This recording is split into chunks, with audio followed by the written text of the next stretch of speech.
谁说我离不开他了？我看这衙署可比家里好多了，起码自在。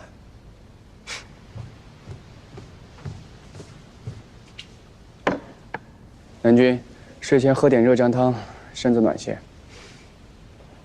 安排的越来越好了。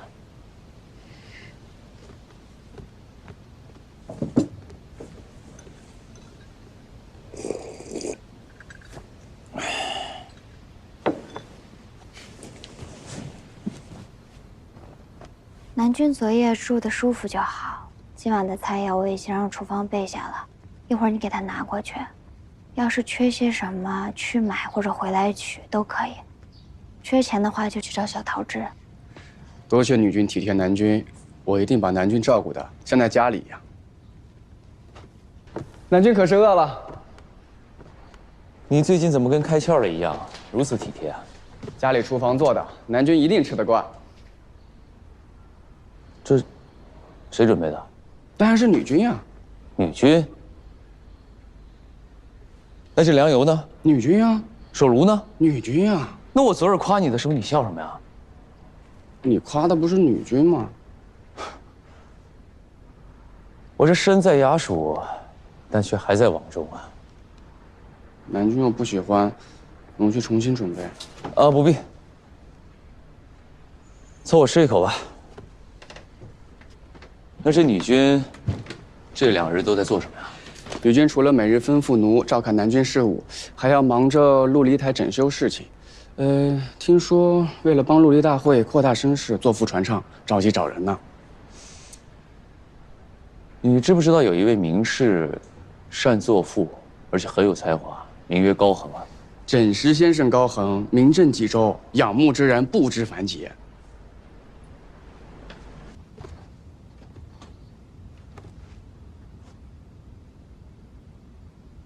南君怎么回来了？哦，衙署失朝，头疼症发了，所以今日我就回寝屋睡。都依南君。这忙活什么呢？修枕头。那正好，我试试。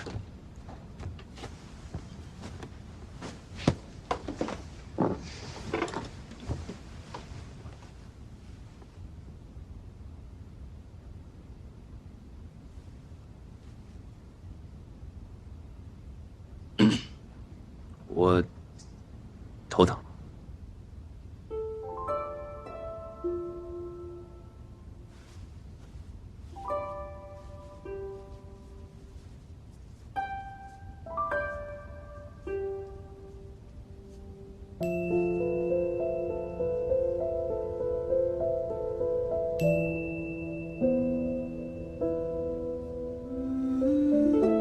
我有一事。我先说。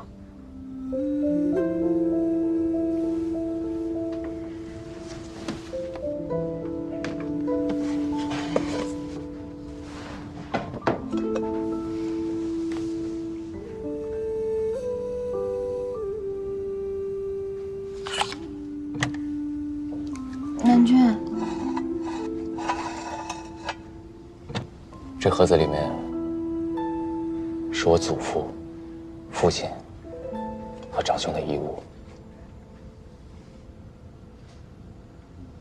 对不起啊，我不该擅作主张。这件事是我的错，我应该早点告诉你的。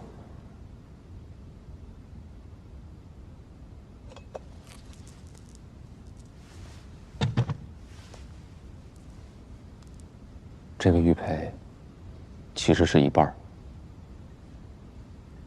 我长兄临终前将它1分为2，并且嘱托我要将另一半送给玉楼夫人，因为他们2个人曾经议过亲。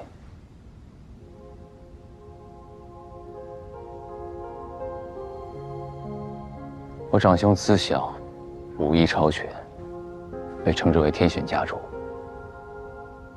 之后就随祖父一路征战，从无败绩。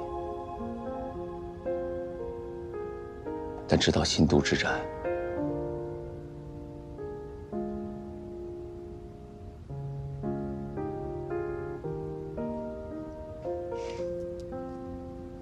他也始终是母亲跟我心里迈不过去的一道坎儿。所以从小我就规训我自己，长大以后要成为像长兄一样的人，勇敢、善良、有担当。可不知今时今日，我在母亲心里是否能与她相较？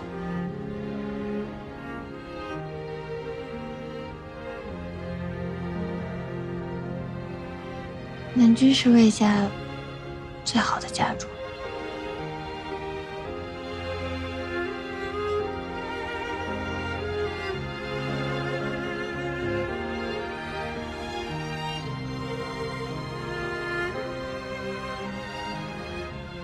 长兄临终前让我答应他2件事。第一件事就是要我替他照顾好玉楼夫人。这第2件事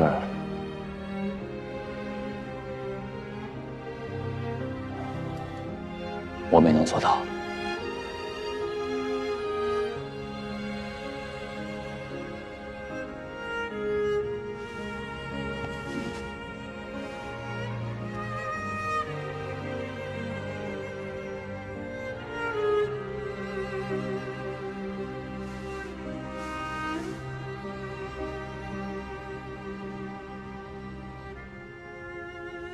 你可有小字？这小子叫满满。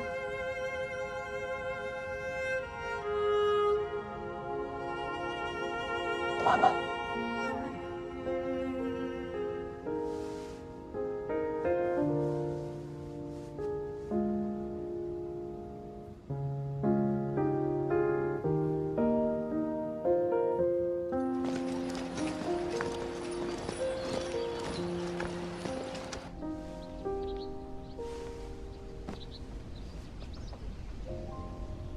将军，近日边州又有敌来扰，所幸只是丢了些牛羊，百姓略有伤亡。将军，快点想个办法吧。好，知道了，下去吧。是。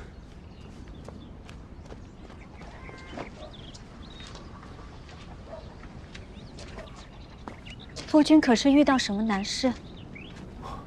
阿范，方才是把你吵醒了吗？这天色还早，你要不要回去再睡一会儿？到底有什么事儿不能同我说？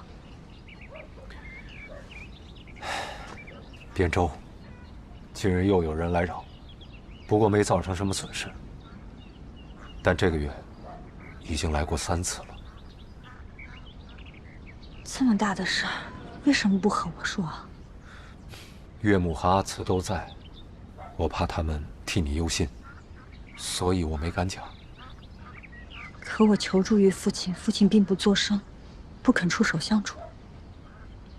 岳父不肯出兵，自是有他的道理。不过我也不会示弱，以免让他看轻我，以后也让你难回家门。笔之，阿范，我知你担心我的安危，但女君说得对，若我不成就一番事业，我怎能配得上你？我已经按他的吩咐，自连城到孝冈，开山挖道，这才是真正的大事。至于旁的，都无妨。既然父亲不肯相认，我便写信求助于满满，问他想个法子。啊？